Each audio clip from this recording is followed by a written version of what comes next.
After spending a few days in Beijing giving the Oppo R7 and R7 Plus a quick look, it's time to be greeted by the DHL guy and start our full coverage. I'm Jaime Rivera with Pocketnow, here with our unboxing of the Oppo R7.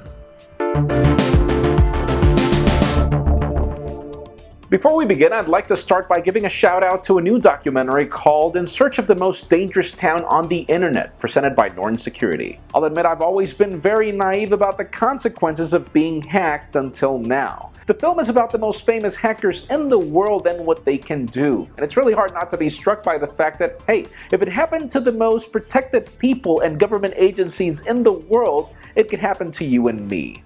I highly recommend you watch the video in the links down below, not just because it comes from Norton Security, the most trusted name in the internet security business, but because it's probably one of the best documentaries I've ever seen, hands down. You won't regret investing these 20 minutes watching this film, trust me. To start, let's remember that Oppo's R smartphones have always been about defying smartphone design. We saw that with the world's thinnest Oppo R5 last year. This year we have two Oppo R7 models to review, and we start with the smaller Oppo R7.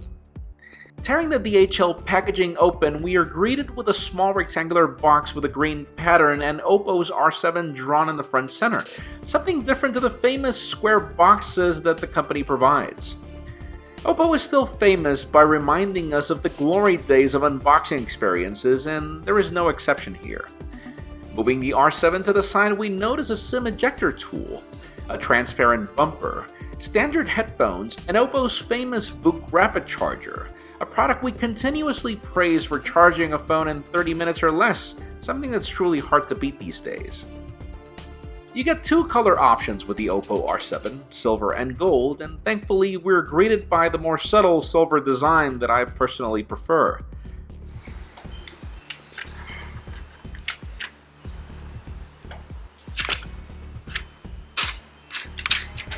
Once the plastic coating is removed, I'll admit it's really hard not to be struck by this design at first glance.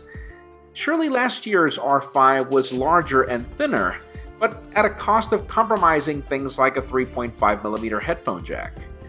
This year's Oppo R7 looks and feels more mature and balanced, with a slightly smaller 5-inch AMOLED display, though almost as thin as its predecessor. The 2.5D glass up front, matched by chamfered edges at the sides, and slight curves at the back give it a very pleasant first impression, and the aluminum finish is cool to the touch for added comfort. Gone is the significant camera hump that we saw with the R5, now giving into a more subtle lens at the back that still protrudes by a hair. Those of you bumper fans will like the fact that the included case doesn't add much bulk to the phone, but this phone feels sturdy enough to not need a case, and that's the way I'm going to be using it for this review period. This particular unit is the Oppo R7F, which came with a few pleasant surprises like dual SIM support, but with the option of using that same tray for a microSD card slot when needed. One of my biggest complaints with the R5 was the lack of expandable storage, and that's clearly solved here for those that need it.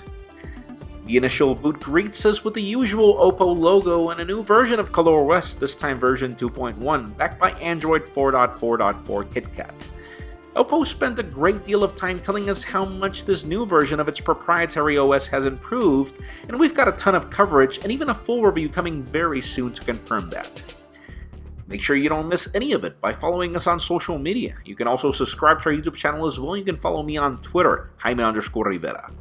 Please give this video a thumbs up if you like what you saw. I am Jaime Rivera. Thank you very much for watching. We'll see you on the next Oppo R7 video.